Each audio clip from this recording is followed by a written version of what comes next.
is how you start a video, guys, right there.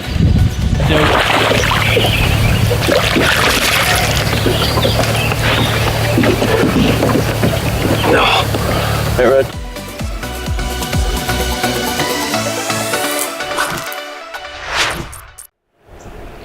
Alright, we're here to film another video and talk about some fishing today. Hang on a second. Man, them stupid Snapchat filters, man. I thought I got slender there for a minute. Anyways, guys, we got a basic video coming for you today. 101 bass fishing equipment basics. So we're trying to go down to the bare bones for everybody that doesn't know. Everybody coming in, new people, we want to introduce you to the equipment that you're going to need, use. Any questions? Make sure you get down in the comments. Let us know. We're going to cover that in the next video. So let's go ahead and get to it. Alright, so like I said, we're going to cover some of the basics right here. Got a special guest, Sean, today, so he's going to be on the video. So some of the rods that you're going to come across, it's going to be your basic spinning combo, spinning setup, and then your bait casters. Now a lot of you guys probably use the Zebcos, old 33s. There's nothing wrong with that. If you like that and you're comfortable with it, go ahead and use it. But if you feel like you want to step up your game a little bit, I would recommend getting into something like this. I mean, you still got spinning combo. Is still a pretty good beginner rod for people who hasn't been fishing a whole lot that want to get into the fishing. But a bait caster, in my eyes, guys, the quicker you learn a bait caster, the better off you're going to be.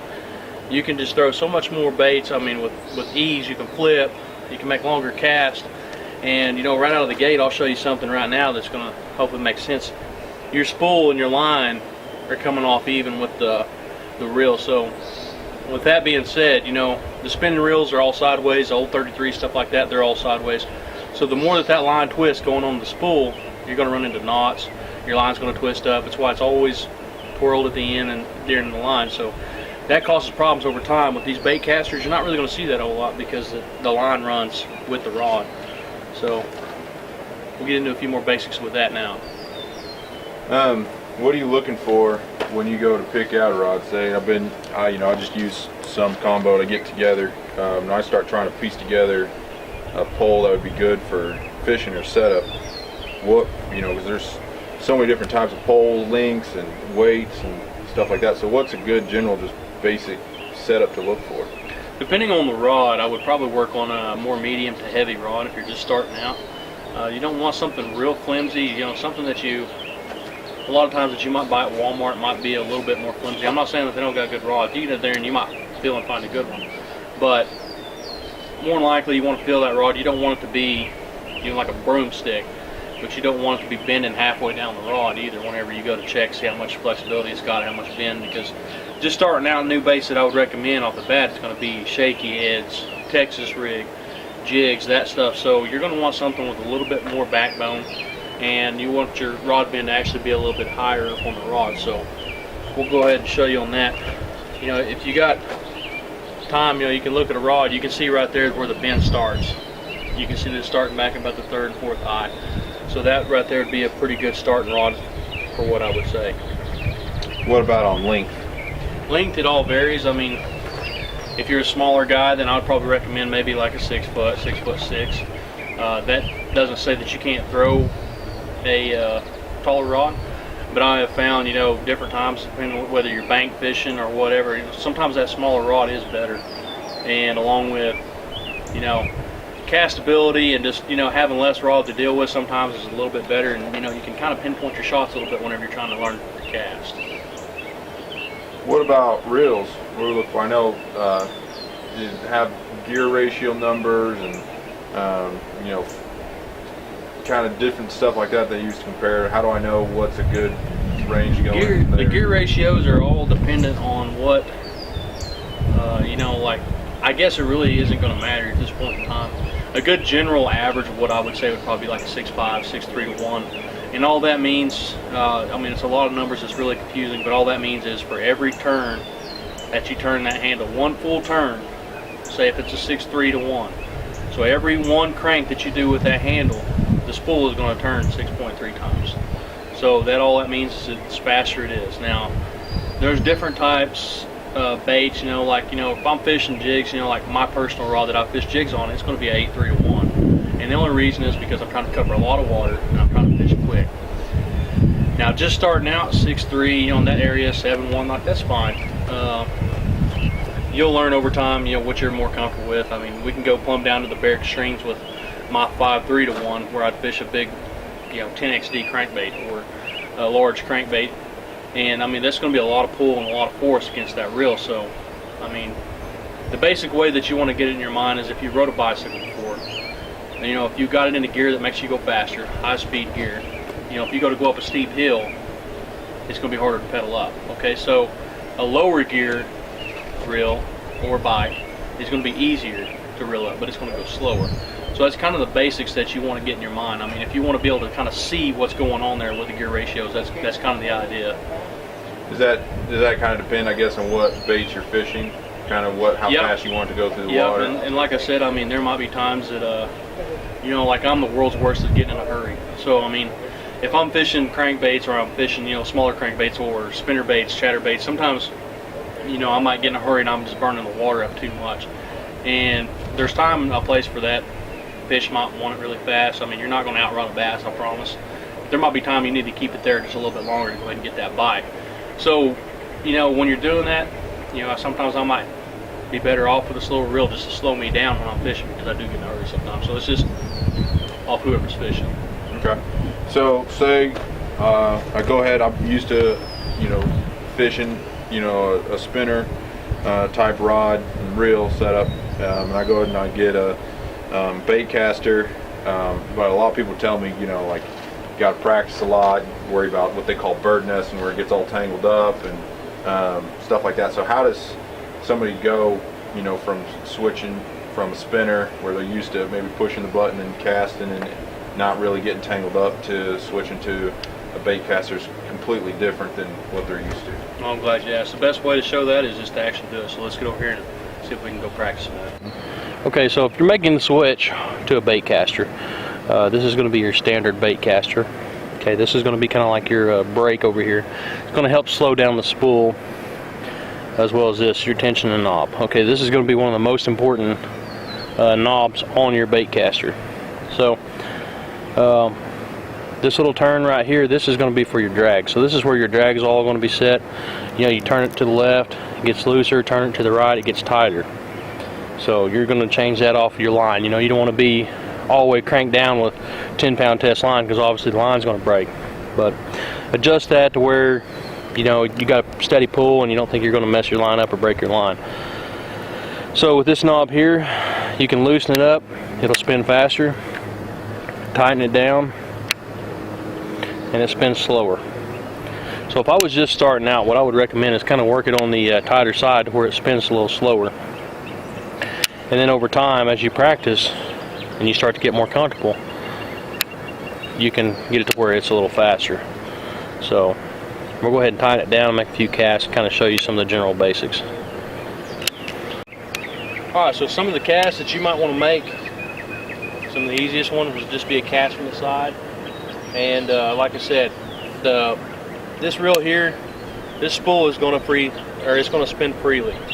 Okay, so the name of the game of why a lot of people don't like these and they're trying to learn, you got to apply pressure at the beginning, let off just enough that you can feel the spool spinning, mid-cast, and right before it lands, apply more pressure. So if you right out of the gate throw it and you don't have pressure on the spool, you're going to get what's called the bird nest. You're going to blow the reel up, okay? If you make your cast and the bait lands and you don't stop the spool's going to keep spinning.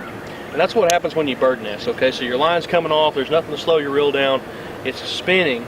So if the bait stops, it's not pulling no more line, and that's spinning, it's just all going to bunch up and knot up within the spool, and that's not what you want. So a good general easy cast, just kind of toss it out there. And guys, I'm going to tell you right now, don't get discouraged with it. Spend some time with it. You're going to get probably casts like this. And if you got your spool kind of tightened up, that's about what it should be like. The main thing you want to get a feel for right now is having enough pressure at the beginning, letting off where you just barely feel the spool underneath mid-cast, and then tighten back down at the end of your cast. So you want to get the mechanics of that down first. Once you start getting pretty good where you can make a good decent cast, you're not backlashing it, you're getting pretty solid, then we'll go to that tensioning knob. Like I told you earlier, loosen it up just a little bit. And you know, this is probably the #1 cast that I'd say to start with. So once you get really comfortable with that, then we can go, you know, over the overhead, okay? So a lot of times whenever you want to make that cast, that overhead, a lot of people's going to be in that old habit of that push button reel or spinning reel. You keep everything straight. Okay, if you keep that reel straight like it is now, you're going to be applying pressure with your thumb on the line, and it's going to be hard to let off because you're trying to control the rod too with your thumb as well. So it's going to make it really hard to cast. So one thing that I would recommend if you're starting out and you're going to go over your shoulder with it, kind of hold the reel where it's almost facing you. So you're going to make a cast, keep the handles up at the end of your cast. Okay, so when you make a cast, same process as I just told you. Start with firm pressure, let it out to medium, light, go back to firm at the end of your cast to keep from backlashing. And you might have to do that 3 or 4 times, you know, to get that comfortable feel. I mean, it's probably gonna feel awkward at first. I know whenever I went from push button to where I used to cast just like this, and it just went straight to where it was, and then I started canting the rod over a little bit to where I could actually have more control over it with my thumb. It does feel a little awkward. So it might take a few casts. Pay attention if it starts blowing up on you or you're bird nesting, tighten the tension knob down. Like I said, #1 and #2, sidearm, overhand, those are the main ones you need to master first. Master them, then work on your pitching and flipping. Alright, and this is going to be the one side that you guys do not want to see. This is a backlash or a bird's nest or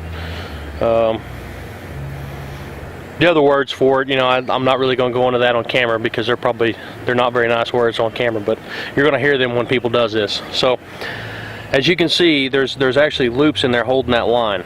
So the general idea to get this picked out is going to be pull your line, but you don't want to pull hard, and you see that that's not going to turn anymore. So the first average person that I know of is they're going to want to come in here and dig all these loops out. That's probably one of the worst things that you can do because you're going to get a bigger message, you know, than what you're started off with. So one thing you can do is press your thumb down on the spool and actually turn your handle a few times and pull it again.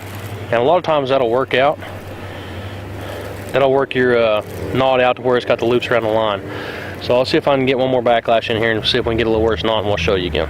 Here's our second backlash. Okay, so that right there is a pretty mean looking backlash. So like I said, you want to put your thumb down there, hold pressure, and what you're doing is you're trying to just get that line to get up and you know, spin it back the way that it was whenever it initially made the knot. And you see it took twice, but it did come out. And you know, there might be times that you might have to take 2 or 3 different times, and there's another one, to get the same one out. And see, that one just took once. The biggest majority of the time, it's usually no more than twice, but there has been the rare occasion that, you know, I might have to do it 5 or 6 times to get one out, but they usually come right out. And just keep pulling your line off until you get back to a spool with 0 loops. Make sure and pull every loose loop out. Alright, so we've got a pole set up, reel picked out, and then most reels you buy don't have line on them. So what kind of line? Okay, so line that I would look at, I mean, if you're going to go with the spinning reel, I would probably stay with that 8 to 10 pound range on a spinning reel. Okay. So your bait casters, like what you've seen today, you know, I'd probably go from 10 on up to 12. If you're starting out, I probably wouldn't go no much more than 14 right now. So I'd probably keep it, you know, the 10 to 12 is a really good starting weight. And I mean, you can pick up a big spool of big game trilene. I mean, I've used that for years. I actually still use it now. So I mean, just in case you mess your line up or you need more line later on, I mean, that's a big spool. You can throw it in your tackle bag, and something happens, you got more line. So sweet. Sounds good. Sound pretty good so far. Yeah. So here's the deal, guys. This is part 1, equipment. Part 2, we're gonna go to the water. So I mean, we're gonna go see if we can show you some baits, maybe some setups. Does that sound pretty good to you? Yeah. And maybe we can catch some fish, show you guys some fish. So appreciate you. Yeah. We'll see you guys on the water.